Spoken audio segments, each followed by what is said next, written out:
welcome back everyone. It's been a little while, but after a chaotic tavern brawl, a warehouse heist gone south, and making enemies with some very powerful people, you all finally hit level 2.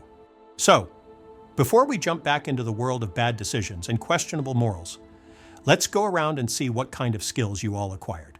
Fils-aime, why don't you start us off? To start off, my hit point maximum has increased to 19. Oh, good. Now it'll take 3 whole stabs to kill you. Correct. Statistically speaking, my survival rate has improved by approximately... Yeah.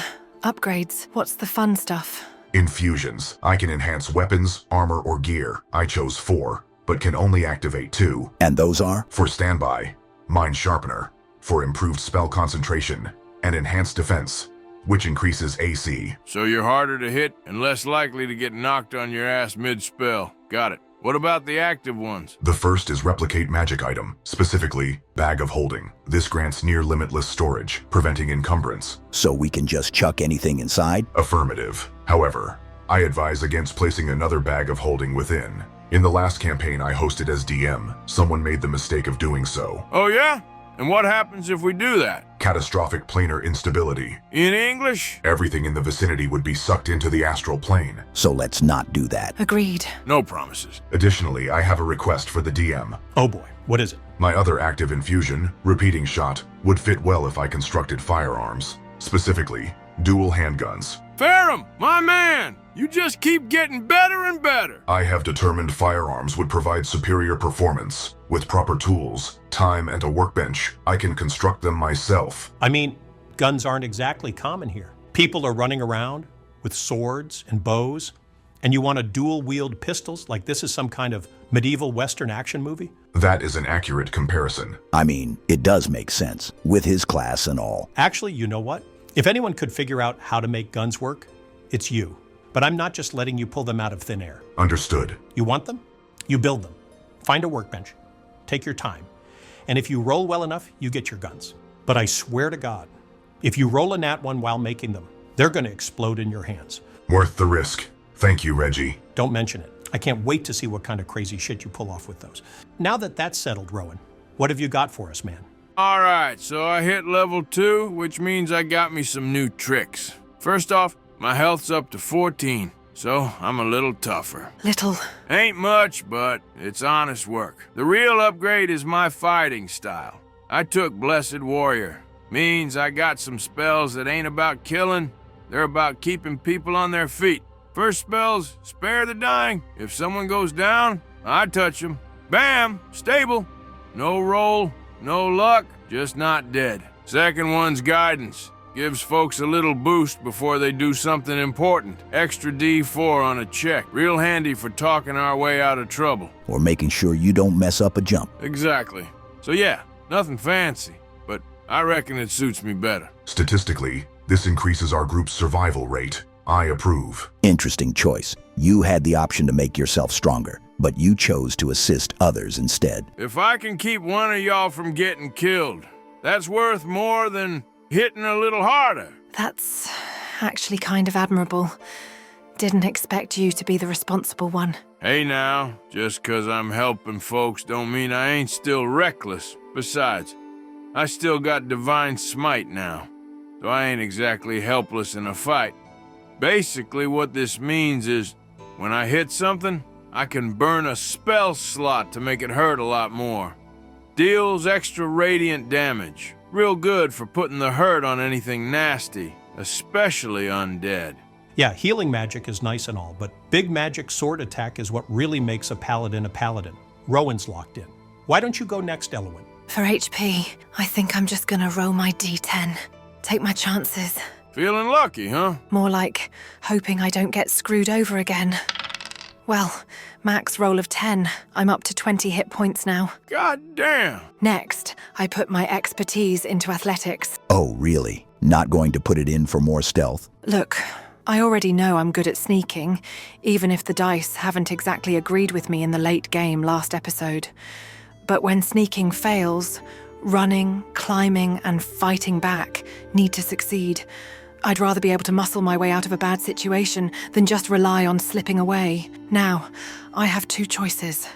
Druidic Warrior, which would have given me some druid spells, or fighting style feat, which lets me pick from any combat style. I went with archery, so now I get a +2 bonus to all my ranged attacks. So now, when you hit something, it's real hard to miss? Pretty much. All right, Bastion, you're up. Not much in terms of choices, but I did get a couple of upgrades. First, for my HP, I decided to just take the fixed increase instead of rolling for it. So now I'm up to 22. Coward. Okay, I now have Action Surge, which lets me take an extra action on my turn once per short or long rest. The second ability is Tactical Mind. This means that if I fail an ability check, I can burn a use of Second Wind. Instead of healing, I roll 1d10 and add that to my failed roll. So if you screw up, you get a second chance? Pretty much. And if I still fail, I don't lose the ability. I just get to keep it until I actually succeed. So basically, you're too stubborn to fail. Not exactly how I'd word it, but sure. Sounds like everyone's set. You're all stronger, faster, and in Ferrum's case, somehow more terrifying. But enough about that. Let's get back into the game. Last time, the Jentarum launched an attack on the Waterdeep guards. While you got caught in the crossfire, one Jentarum thug is on the run, while the other is on the floor, lying motionless. And the remaining guard has been tasked with keeping you in place until the other guards catch the remaining operative. So, what are you guys— I want to search the body. Are you fucking serious? What's your problem, Rowan? We just started and, you're already on your bullshit. This decision is highly inadvisable. Will y'all calm down? Fight's over. Fellas ain't needing his stuff no more. Wow, man, you're crazy, Rowan. So you just casually step over the still warm corpse like you're clocking in for work and immediately start rifling through his pockets. The guard watches this unfold in absolute disbelief. His hands are still gripping his sword. His knuckles are white. He visibly tenses up like he's expecting to have to stop you from committing further crimes. Hey! What in the hells do you think you're doing? Checking for a pulse. What's it look like? No, you're not. You can't prove that. Oh my god. Fuck you, Rowan. Roll me a deception check, Rowan. Just keep in mind that you're going to need a high— 20 total. Oh, okay. The guard narrows his eyes, stepping forward. Wait, you were checking for a pulse? Yes, sir. Just making sure the poor bastard was really gone. Hate to see someone left for dead when they might still be breathing. The guard hesitates, looking between you and the very obvious coin pouch in your hand. His expression is now firmly parked between skeptical and "are you fucking kidding me?" Right. In the pouch? Ah, yeah. This should be good. Was gonna return this to his next of kin. The guard crosses his arms, clearly skeptical. Next of kin, huh? And who exactly would that be? Yeah. That'd be, old Timmy Copper Pocket. Runs a small fishing business out in, Boulder Brook? Boulder Brook? Never heard of it. Yeah, real quiet town. Mostly fish. Occasional bandit raid. Timmy's a real stand-up guy, though. Hard worker. One arm, 11 kids. This here'll help him keep the business running. You did not just fucking say 11 kids. Rowan is currently operating at peak deception. Roll another deception check. I'd like to use guidance on myself. Fine, roll it. 22 total. Wait, what? The guard stares at you, clearly trying to process this absurdly specific lie, but somehow, against all logic, he believes you. Yeah, I think I heard of Timmy Copper Pocket. Rowan has successfully fabricated an entire town, a tragic backstory, and a legacy of struggling fishermen within 6 seconds. The guard fully buys it. He nods sympathetically, placing a hand on his hip. Damn shame what happened to him. A man with 11 kids and only one arm. Hard life. Ain't it just? Timmy Copper Pocket, good man. The guard looks at you for a moment, then lets out a sigh. Well, I suppose he would have wanted you to have it then, to, help the family. The guard actually gestures to the coin pouch in approval, as if Rowan is doing some noble act of charity. Make sure that goes to Timmy's kids, all right? On my honor. You open the pouch and count out 25 gold pieces. Somehow, through sheer nonsense and divine luck, you've turned a crime scene into a profitable venture. Congratulations, Rowan. You just got paid for looting a corpse in front of a guard, and he thanked you for it. He has my trust going forward, no matter how absurd his methods are. Well, thank you, Ferrum. You ain't so bad yourself. At least someone ain't praying for my downfall. Come on, dude. We aren't praying for your downfall. We're just trying to keep it from being inevitable. Exactly. And I will admit that I've been mostly impressed with what you've pulled off so far. But we're a team. What you do affects all of us. While his actions are unorthodox, they have proven statistically effective. Oh, come on, Ferrum. You know full well he sometimes doesn't think before he acts. True. However, his unpredictability creates an advantage. Opponents struggle to counter strategies that do not adhere to conventional logic. Yeah. Couldn't have said it better myself. That's not a good thing. And it doesn't change the fact that we're carrying something people are willing to kill for. We need to figure out why, but we can't do that with the target painted on our backs. Correction. Rowan is the target. The rest of us merely experience collateral consequences. Yeah, I don't like that phrasing. Look, I get what y'all are saying. I do. I know I don't always think things through. And yeah, sometimes I act first and deal with the consequences later. It's how I've always been. Is there a reason for that? Back in the war, you didn't always get time to plan. You just reacted, hesitated, and got people killed. Rowan. I'm sorry. I didn't mean to. But hey, we ain't in a war, right? So I'll try to be more careful. I do trust you. All of you. And to be clear, I'm not against the antics. Mixes things up a little. One way to put it. But there's a difference between mixing things up and recklessly endangering the mission. Fair point. Acknowledged. However, I predict he will continue to act recklessly. Oh yeah, definitely. So what's the play then? Don't know about you, but I'd rather not wait for them guards to come back. We obviously need to leave, but without making ourselves a bigger problem. A display of dominance or authority may discourage interference. He is uncertain.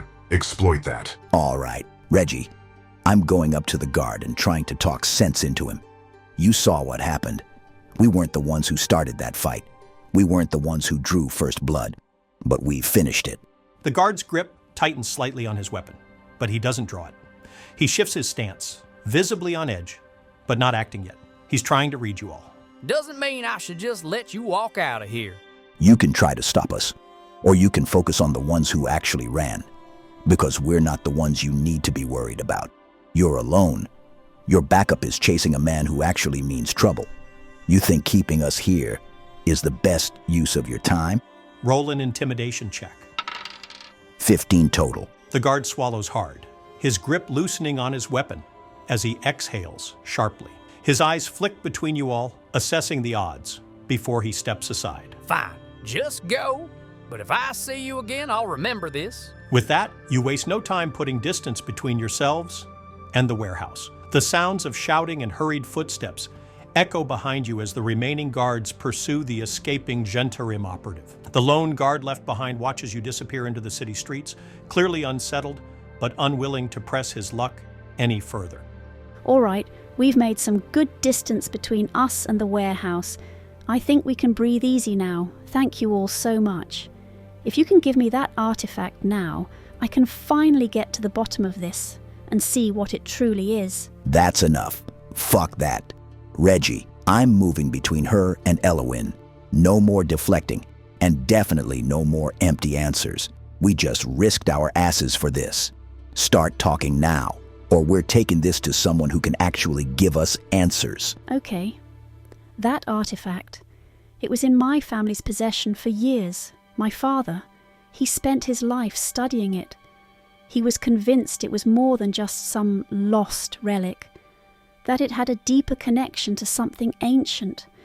Something godly. Let me guess. He was right? I believe he was onto something. Nothing short of a breakthrough. Something important enough that he was going to present his findings to his colleagues at the university. My understanding was so that he can gain additional funds and resources to further study it and get the answers he so desperately wanted. He never made it out of the door before he was killed, and after that, I got sent away for years due to fears that I could be next. I can't imagine how hard that must have been on you. I won't pretend to know how you feel or what you're going through, but losing someone you care for before their time is a tragedy. And if it brings you any... How was he killed, and were there any leads? Goddamn, Ferrum. The lady was just telling us about her father's death, while you're over here like a detective with a clipboard asking her to get down to the nitty-gritty details. Emotional distress does not negate the importance of data. Understanding the method of execution could provide insight into the perpetrator. Precision, brutality, subtlety. These details indicate intent, resources, and level of experience. Doesn't mean you have to go into full interrogation mode. And I'm all for figuring out who did it. But let's not act like she was taking notes when it happened. It's quite all right. If I'm being honest, I don't know how I felt about it at the time.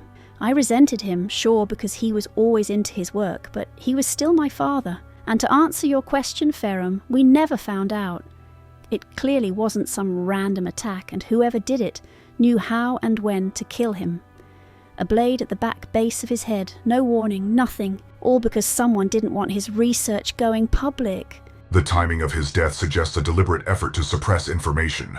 What was the nature of his discovery? I don't know all of it, but his notes, his work, it's all still in his lab. If there are answers, they're there. Answers that murderer never found. Your father's lab, if it was inside the estate, why didn't anyone, including this assumed professional, ever find it? Because no one knew where to look. It wasn't some obvious study filled with books and research. My father kept his work hidden, so well that when he died, nobody could find it. And what makes you think we can find this secret lab? We have to. He wouldn't have hidden it unless he knew someone might come looking. And if I can finish what he started, maybe I can finally understand why he died for it. Come with me to the estate. You made it this far, why not go all the way?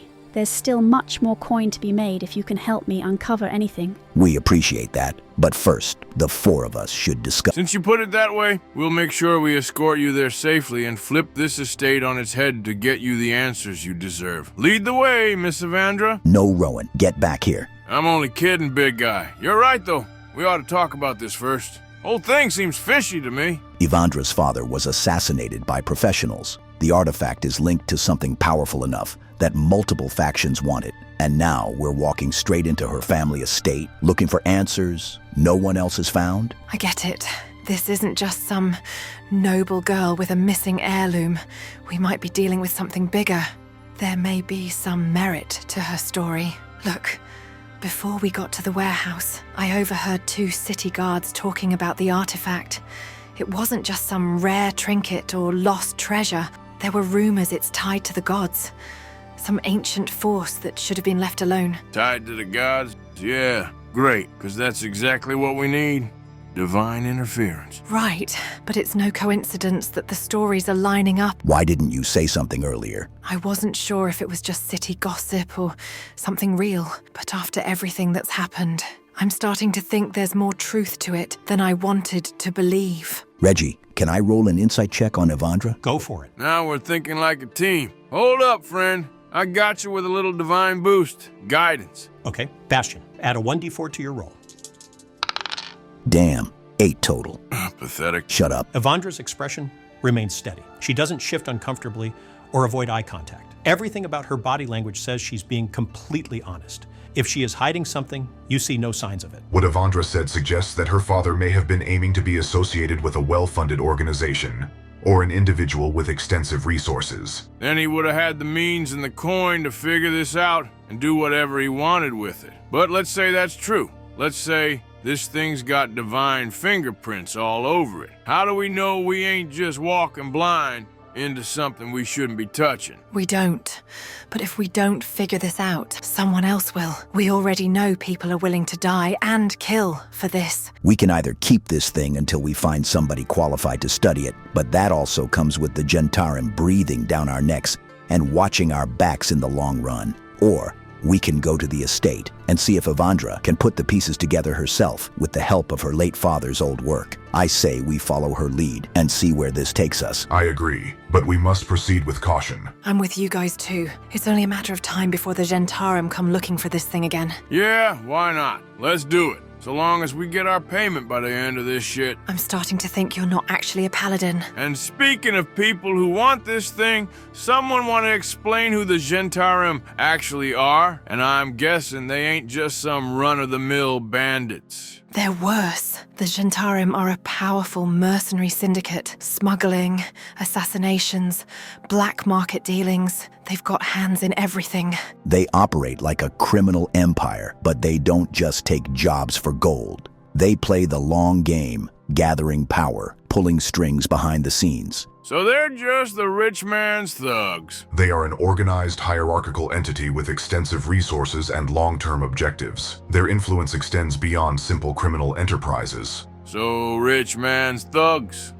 With a plan. Pretty much. Fantastic. Divine threats, mercenary killers, secret labs. You know, I was just hoping for a quiet drink at the tavern when this all started. So just to be clear, you're all going with Evandra to her estate now? Yes. Thank you all so much. The estate is outside the city, past the outer gates. We must leave now. With your decision made, you move through the quieting streets. Tavern lights flicker. Distant laughter drifts through the alleys, and patrols linger. But the chaos of the warehouse is behind you.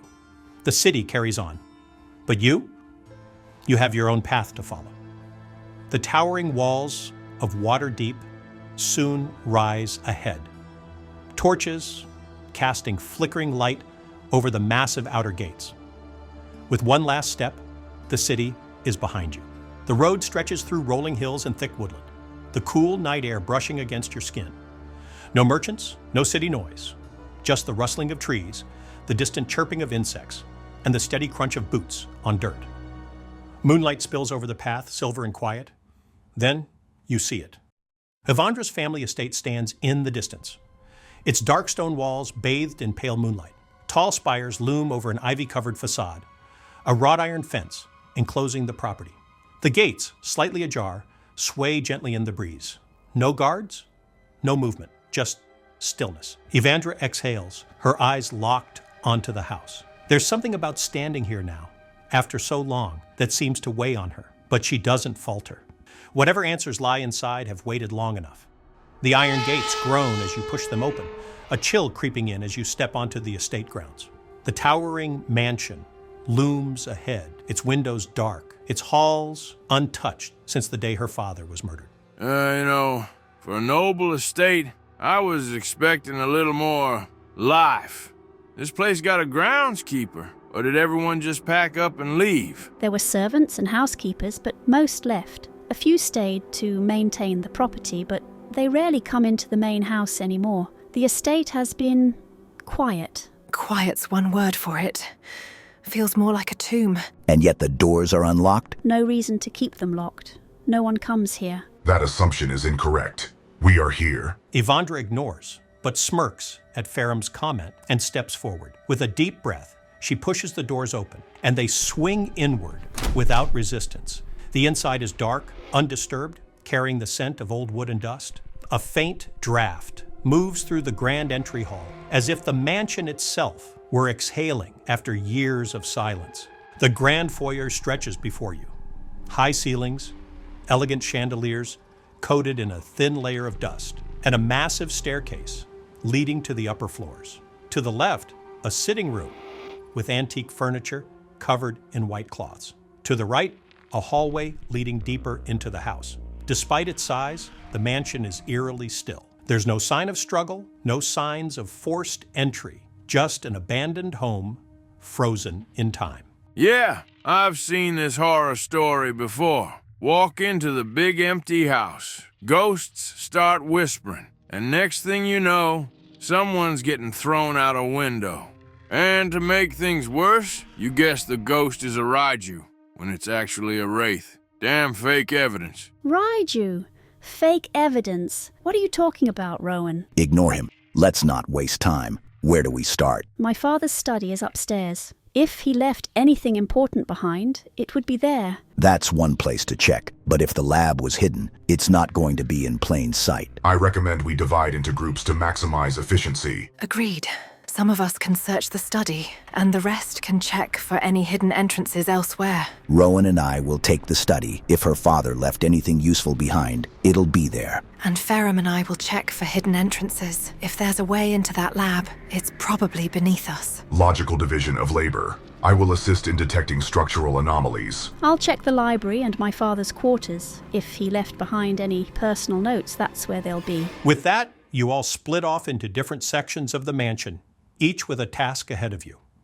Ferrum and Elowin, you step into a dimly lit sitting room. Moonlight filters in through the tall windows, casting long shadows over the dusty furniture. If there's something hidden beneath this floor, you'll need to find it. So, Ferrum, you're all about analyzing things, right? Affirmative. My design prioritizes efficiency, adaptability, and strategic assessment. Right. So tell me, when you're assessing things, do you ever, I don't know, get a gut feeling about something? Like, just a hunch, even if the data doesn't fully back it up? I do not experience gut feelings since I do not have guts. However, I can process probability-based predictions based on observable data. And have those predictions ever been off? Negative. My assessments are accurate within a 98.4% margin. But that still leaves a 1.6% chance that you're wrong. Incorrect. My calculations remain precise, but external variables may lead to unanticipated outcomes. Sounds like a technical way of saying sometimes things don't go the way you expect. Half-elf perception often favors oversimplification of statistical analysis. And yet, here we are, searching for a hidden lab with no blueprint, no guarantee it even exists, and no data to process. So what happens when numbers don't give you an answer? Intuition and instinct may provide supplementary data beyond mechanical detection. So, maybe this is the part where we can try and trust each other. Acknowledged. Good. Then let's put that to the test. Initiating search protocol. Locating structural inconsistencies. Potential hidden mechanisms. Oh, just start looking. The two of you move deeper into the estate, away from the grand foyer and toward one of the side chambers. The room is dark, save for the slivers of moonlight filtering through the tall windows. Dust coats the furniture, a few chairs and tables long abandoned, and faint traces of parchment, undisturbed for years. The floor beneath you is solid stone, with a few worn-down rugs covering sections of it. Reggie, I wanted to ask, does my 14 passive perception do anything for me? I know you've got a high one, and I'll let you know if it's being used for future reference. But right now, even with your passive perception, you don't notice anything amiss. Thanks anyways, but I'm not believing that for a second. I'm rolling for perception. You good with that, Ferrum? Affirmative. I will assist. Ferrum's assistance gives you advantage on the roll, Elowin. 23 total. With your impressive roll of 23, you carefully scan the room and something catches your eye. The rugs covering parts of the floor look undisturbed at first glance, but as you step forward, you notice a faint indentation beneath one of them, a slight dip in the stone floor, subtle but definitely there. As you pull the rug back, a section of the floor appears slightly different from the rest. The stone is smoother, less worn, like it hasn't been walked over as much as the surrounding area. More importantly, as you press your foot against it, there's a barely perceptible give. I'm gonna stand on the plate, Reggie. You put weight on it, pushing down to see if it triggers anything, but nothing happens. The stone gives slightly under pressure, but no shifting walls, no sudden clicks, just silence. That would have been too easy. Rolling investigation for mechanical analysis. Can I assist Ferrum this time so he'll have advantage? Go for it. 17 total. As you analyze the mechanism, you notice something subtle. While the stone plate moves slightly under pressure, it isn't designed to be a direct trigger. Instead, faint grooves line the edges, leading toward the base of one of the nearby bookshelves. The way the floor tile is positioned suggests it acts as part of a larger mechanism. Something needs to be pulled, twisted, or adjusted to engage it fully. This is not a standalone trigger. The activation mechanism is connected in the room. All right, before we start messing with anything, let's take a look. Reggie, is there anything that stands out? As you both scan the bookshelf, notice that while most books are ordinary, a handful stand out. Some are older, more worn, their spines etched with delicate but deliberate carvings. Above them is an inscription, carefully written yet hurried in execution. To seek the lost and find the way, pull first the one who lit the day, then take the tome of veiled disguise, where truth is drowned in shadowed lies. Seek next the script of fallen kin, where gods were slain and kings gave in. The final piece, the hidden key, lies where the past and future see. This is definitely a puzzle. I never would have expected that to be the case. What do you mean?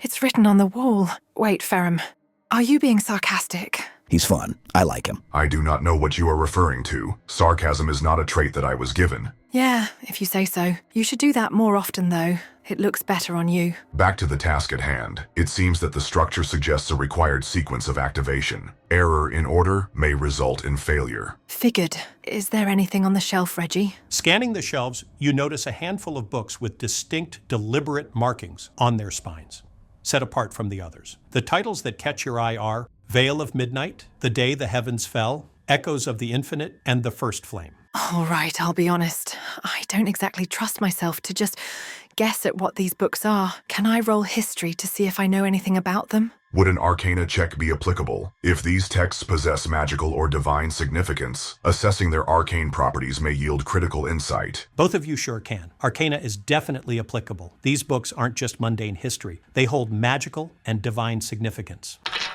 13. 18. Okay, I'm just going to go back and forth between you two and tell you your own respective understanding of each of these books. It's a bit lengthy. I'd recommend keeping notes as I go. And if you need anything repeated, just let me know. I don't mind repeating myself, just not more than a few times, because I'll just assume you aren't listening. I have been keeping a log of everything that has been said since the start of this campaign. I assure you, you won't have to repeat yourself. Thanks, Ferrum. Wish you told us this before we started. Let's move on. Elowin, with a roll of 13, your knowledge of the book, Veil of Midnight, you recall mentions of texts that were deliberately erased from history, chronicling events too dangerous, too forbidden, or too disruptive to be allowed in the public record. This book seems to be one of those. It likely deals with conspiracies, lost knowledge, or truths buried by those in power. You don't know exactly what it contains, but if it's anything like the other lost texts, it could be about something that was hidden for a reason. Ferrum, your understanding goes a step further, though. You recognize a pattern. When history is erased, it is often not just political, but magical. There are documented cases of knowledge being wiped from existence through arcane suppression, reality-altering magic, or divine intervention. This book isn't just about something people wanted forgotten. It might be about something that was made to be forgotten, whether through magic, divine will, or the manipulation of memory. The book suggests that this knowledge could be dangerous or even forbidden because of what it reveals. Elowin, you're not entirely sure which event The Day the Heavens Fell refers to. There have been multiple stories about divine collapse, lost gods, and battles between celestial beings. What you do recall is that when gods fall, the world feels the consequences. Entire civilizations have been erased in divine wars, and mortal scholars have long tried to piece together what really happened in those lost ages. This book likely describes a catastrophic event involving the gods, whether their deaths, their exile, or their power being sealed away. But whether it's myth, history, or something in between, you're not sure. Ferrum, the fall of divine beings isn't just historical. It is often a magical event of immense proportions. Gods do not simply die like mortals. Their destruction, imprisonment, or exile usually involves rituals, forbidden magic, or other worldly forces beyond mortal comprehension. This book might not just describe the event. It could hold details on how it was done. If someone were looking to replicate, undo, or interfere with such an event, this book might be a critical source of information. Elowin, you recognize Echoes of the Infinite is tied to prophecy, visions, and the lingering echoes of things yet to come. The title itself suggests a connection to those who claim to see beyond time, whether through divine intervention, arcane foresight, or simply madness. You recall vague stories of oracles and scholars who dedicated their lives to unraveling cryptic messages about the past and future. Some of those messages were dismissed as nonsense, while others became the foundations of prophecy that shaped entire civilizations. You're not sure how accurate this book's records are, but you know it deals with foreknowledge, possibly events that were foreseen, but never came to pass, or worse, ones that did. Ferrum, you understand that prophecy is often dismissed as superstition, but true divination leaves echoes in the weave of magic itself. When something is foreseen, that knowledge can resonate across time, leaving behind traces of its truth in ways even powerful beings cannot fully suppress. This book likely contains records of prophecies, some realized, some yet to come. But more importantly, it may describe the forces behind prophecy, who or what grants such visions, and whether they can be trusted. A disturbing possibility arises. If certain prophecies in this book were erased from history, it could mean someone deliberately prevented them from coming true, or made sure they did. Elowen, the first flame, is a name often attributed to the origins of civilization, the dawn of magic, or the first spark of divine power. Different cultures interpret it differently. Some say it was the first act of creation. Others say it was the moment mortals first harnessed fire and magic. You don't remember if it refers to a single event or a symbolic representation. But one thing is clear. This book deals with beginnings, with whatever set everything in motion. Fils-aime, your Arcana check tells you that the first flame is not just a metaphor. In many arcane traditions, the idea of an origin point for power is deeply significant. Some scholars believe all magic, all divine influence, all life itself can be traced back to a single source, whether a god, a cosmic force, or a singular moment of creation. If this book contains any truth, it may hold insight into the very foundation of power itself. And if that knowledge is buried here, it is likely because someone wanted to either keep it hidden or rediscover it. So if we're thinking about this logically, then the order should follow some kind of progression, either historical, thematic, or symbolic. The first flame obviously represents the start of something, maybe magic or civilization itself.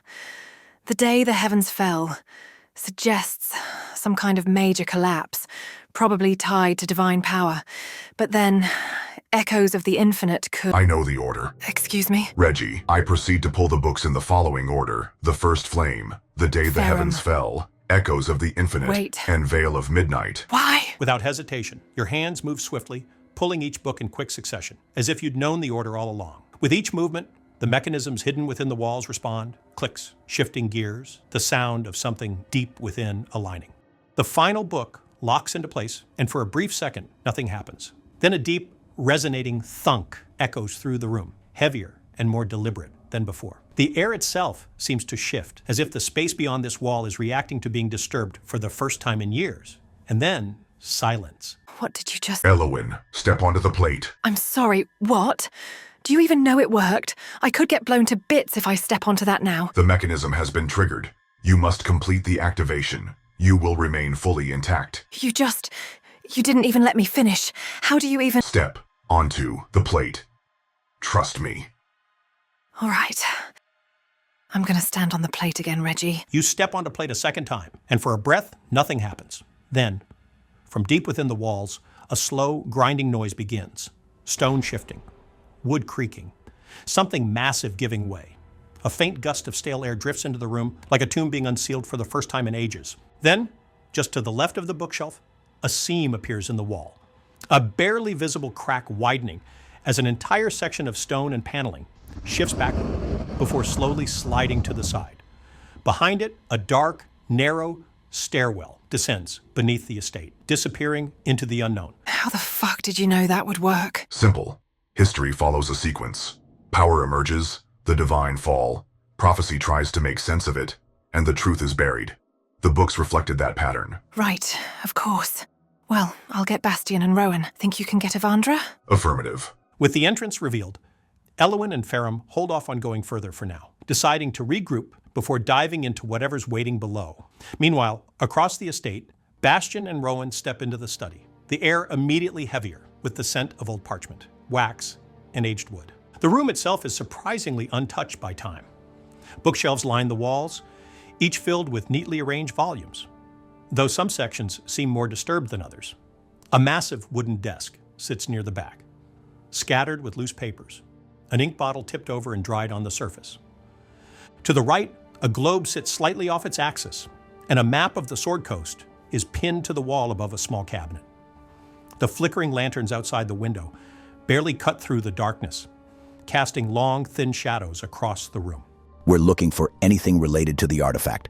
Research notes, hidden compartments, Anything that seems like it wasn't meant to be found easily. You mean like that map over there that's got super secret lab scribbled on it? Pretty sure that'd be just a standard trade route. Yeah, well, excuse me for thinking the man had the decency to label his hidden labs. Just start looking. If Evandra's father was keeping secrets, this is where we'll find them. That map, what do I roll to figure out if it means anything? Depends. If you're trying to recognize specific locations or markings, roll history. If you're checking for anything unusual within the map, roll investigation. Investigation it is. I'll start by getting a general lay of the room. I want to roll perception. Just see if anything stands out. Go right ahead, you guys. 15! Damn it. 5 total. Rowan, as you study the map, you recognize it as a standard trade route map of the Sword Coast, but something catches your eye. There are handwritten notations in the margins, small, deliberate marks that don't match the rest of the printed text, and one of them is a faint circle drawn deep in the wilderness, far from any known cities or roads. The only note beside it, the first door, it doesn't seem like a common location. And whatever it refers to, it could be a research site, a ruin, or something even more obscure. Bastion, with a roll of 5, everything appears ordinary, almost too ordinary. The bookshelves are well kept. The desk is covered in scattered notes and ink stains. And the painting above the cabinet is just that, a painting. A well-done depiction of Waterdeep at sunset, but nothing about it seems particularly out of place. The desk drawers are locked, but that's not unusual for a study like this. There's no immediate sign of tampering or hidden compartments. The bookshelves, neat, uniform, and lacking any obvious gaps or misplaced titles. Even the floorboards beneath your boots feel solid and undisturbed. Well, I've got nothing. Can't win them all, friend, but come here and look at this. This ain't just some fancy wall decoration. What am I looking at? There's a spot marked out here, way off in the middle of nowhere. Says, the first door. You ever hear of anything like that? No, but that name alone is concerning. First door to what? Exactly. Ain't no major roads, no towns near it. Whatever's out there, it's not supposed to be common knowledge. If it's tied to the artifact, this could be where Evandra's father was planning to go next, or where the people who killed him didn't want him to go. Yeah, and the fact that he didn't make it far kind of tells me someone really didn't want him to open that door. If this location means something, we should keep it in mind. Something in here has to tell us more. So I got the first door marked on this thing, but that name don't exactly scream familiar. Reggie, can I roll history to see if anything about this rings a bell? Sure can. Roll for history, and let's see if it connects to anything you've heard before. Might as well check, too. If this has any historical significance, it's worth knowing. Go for it. 14 total. Natural 9. Rowan, you squint at the name First Door and dig deep into that brain of yours. But honestly, it just sounds like some fancy title. Could be a name, could be a metaphor, could be the world's worst tavern. Nothing's clicking for you. Damn. All right. Scratch that. Thought maybe I had something. Bastion, on the other hand, you managed to pull something from the depths of your knowledge.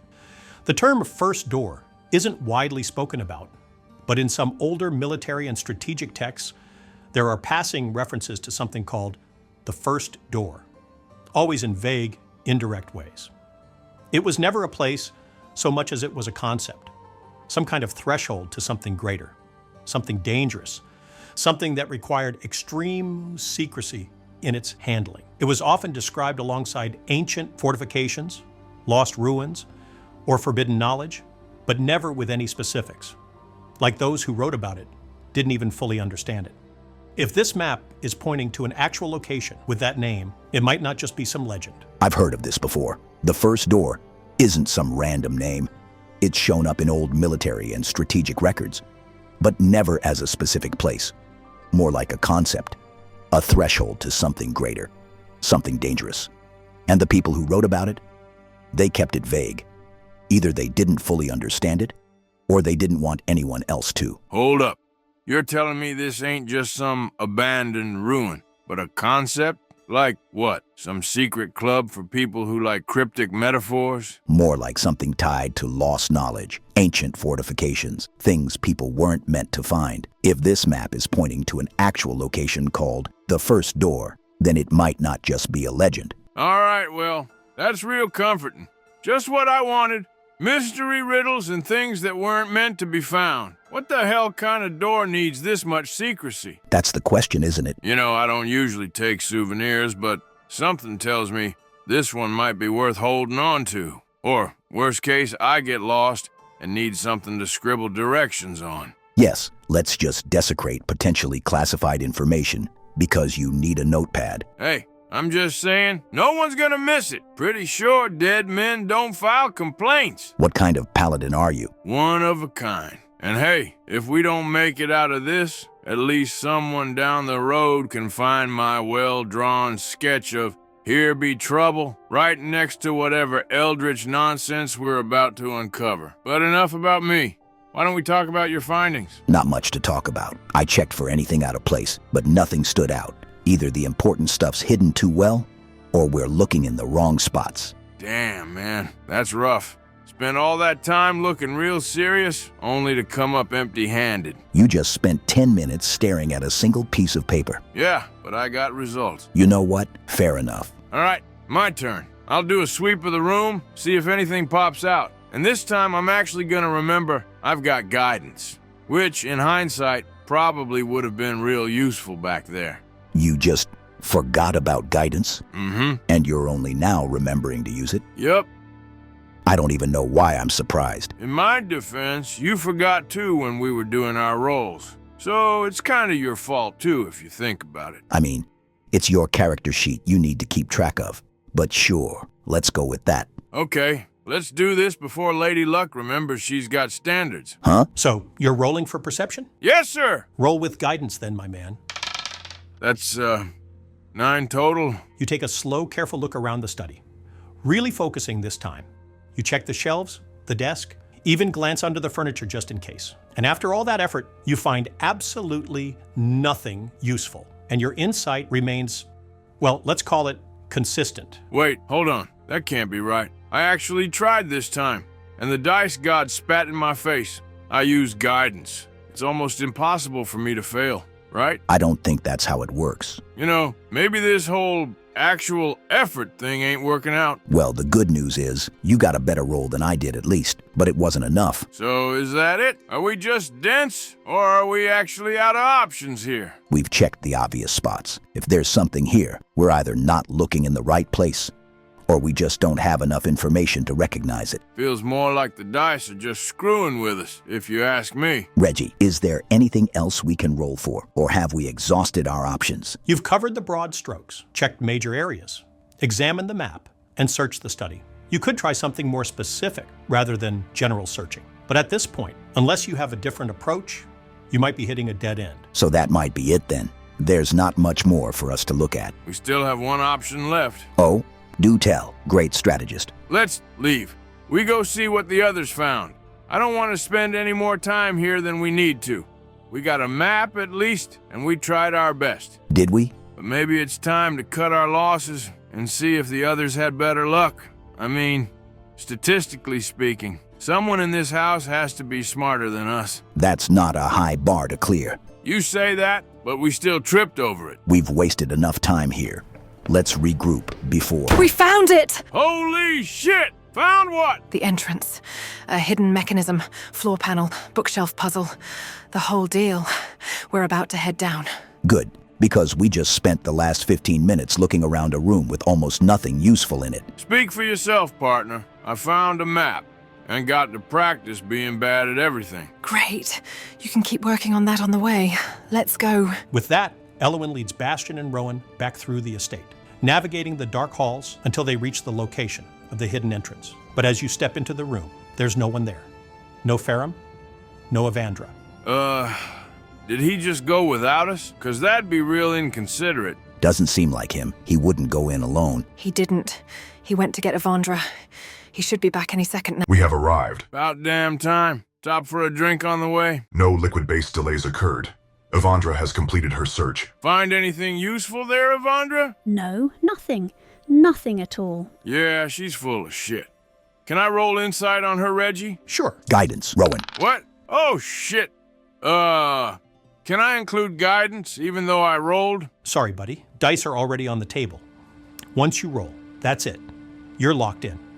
Guidance has to be called before you roll, not after you realize you needed it. Damn, thought I could slip that one by? Yeah, nice try, but it's your job to track what's on your sheet. You've got abilities that can change the outcome of a roll, but they don't mean anything if you forget to use them. Okay, I get it. Does a 9 get me anything then? She's hard to read. There's no outright tells, no fidgeting, no shifting eyes, but something about her tone feels off. Maybe she's holding something back, maybe she's just frustrated, but you can't quite put your finger on it. Guess I'll let it slide, for now. But if she pulled a finders keepers on something important, I'm switching to that rogue class for a minute. All right, so who's going down first? 'Cause I got a real strong feeling it ain't gonna be me. Shocking. It's doubtful anyone would be down. I proceed to walk down to the lab. Well, that answers that. As Fils-aime leads the way down, the air shifts. The further you descend, the more the temperature drops. Subtle, but noticeable. Each step down the stone staircase echoes slightly, the sound swallowed by the darkness ahead. The passage is narrow, carved directly into the earth beneath the estate. The walls smooth but aged, with faint traces of moisture clinging to the edges. At first, it's just a stairwell, unassuming. But as you reach the bottom, the corridor ahead stretches into something more deliberate. The architecture here is different, precise. This wasn't just some basement storage or hidden wine cellar. This was built with intention. The deeper you go, the more it feels like stepping into the past.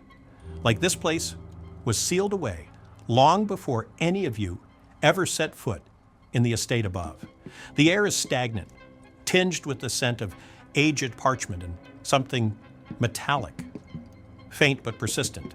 Whatever secrets were buried here, they've been undisturbed for years, maybe even decades.